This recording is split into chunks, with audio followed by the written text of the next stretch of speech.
إن الحمد لله صلي وسلم على نبينا مصطفى محمد صلى الله عليه وسلم وعلى آله وصحبه أجمعين أما بعد أعوذ بالله من الشيطان الرجيم بسم الله الرحمن الرحيم സൂറ അൽ ഹജ്ജ് 52-ാമത്തെ ആയത്തിന്റെ വിശദീകരണം നോക്കൂ നിങ്ങൾ. വമാ അർസൽനാ മിൻ ഖബ്ലിക്, നബിയെ താങ്കൾക്ക് മുമ്പ് നാം അയച്ചിട്ടില്ല, ഒരു ദൂതനെയും അയച്ചിട്ടില്ല. മിൻ റസൂലിൻ, റസൂലിൽ നിന്നും ഒരു റസൂലുമാരെയും ദൂതനെയും നാം അയച്ചിട്ടില്ല.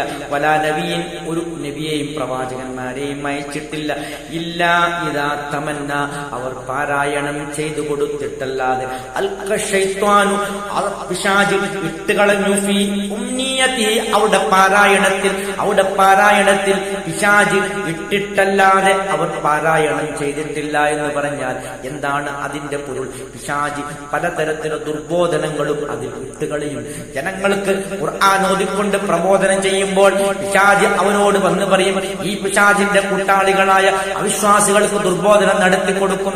ഇത് സിഹ്റാണ്, അതേസമയം കവിതയാണ്, കെട്ടുകഥയാണ്, പഴങ്കഥയാണ് എന്നൊക്കെ പറഞ്ഞുകൊണ്ട് പലതര ദുരാരോപണങ്ങളും ഉന്നയിക്കാൻ വേണ്ടിയിട്ടുള്ള പലതര തന്ത്രങ്ങളും അതാണ് പിശാച്. ആ അള്ളാഹുവിന്റെ വചനങ്ങൾ ആ നബിമാർ റസൂലുമാർ ഓതിക്കൊടുക്കുമ്പോൾ, ജനങ്ങൾക്ക് ഓതിക്കൊടുക്കുമ്പോൾ അതിൽ പിശാച് അതിൽ പിശാച് ഇടുന്നു എന്ന് പറഞ്ഞത് അത് ചില ദുർബോധനങ്ങളാണ്. ഈ രൂപത്തിലുള്ള ദുർബോധനങ്ങളാണ് പിശാച് ഇടുക. അങ്ങനെ ജനങ്ങളെ വഴിപിഴവിലാക്കുവാനും അതേസമയം വഴിപിഴച്ച ജനങ്ങളെ അതിൽ തന്നെ ആ പാരമ്പര്യവാദത്തിൽ തന്നെ ഉറച്ചു നിൽക്കാൻ പ്രേരിപ്പിക്കുകയും ചെയ്യും. ഇതാണ് അതിന്റെ പൊരുൾ. അള്ളാഹു സുബ്ഹാനഹു വിശദീകരിക്കുന്നു. അതേസമയം അള്ളാഹു ദുർബലപ്പെടുത്തുന്നു. പിശാചിട്ടതിന് അള്ളാഹ് ദുർബലപ്പെടുത്തിക്കൊണ്ട് സത്യത്തിന് അള്ളാഹു സുബ്ഹാനഹു വ തആല എക്കാലത്തും വിജയിപ്പിച്ചുകൊണ്ടേയിരിക്കും. അതാണ് അള്ളാഹ് പറയുന്നത്. സുമ്മയുഹ്കിമുല്ലാഹു, പിന്നീട് അല്ലാഹു സുബ്ഹാനഹു വ തആല യുഹ്കിമുല്ലാഹു ആയാതി, അവന്റെ ആയത്തുകളെ ദൃഷ്ടാന്തങ്ങളെ അല്ലാഹു ബലപ്പെടുത്തുന്നു. അങ്ങനെ ലോകാവസാനം വരെ നോക്കൂ ഈ ഖുർആൻ നിലനിൽക്കുന്നു.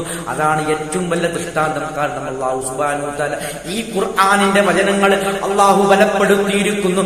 അവിശ്വാസികളുടെ ജൽപ്പനങ്ങളോ അതല്ലെങ്കിൽ ദുരാരോപണങ്ങൾക്കോ അതിനൊന്നും പത്രീഭൂതമാകാതെ കണ്ട് നോക്കൂ, എന്നും ഇത് നിലകൊള്ളുകയാണ്. ശക്തമായി ഖുർആൻ നിലകൊള്ളുകയാണ്.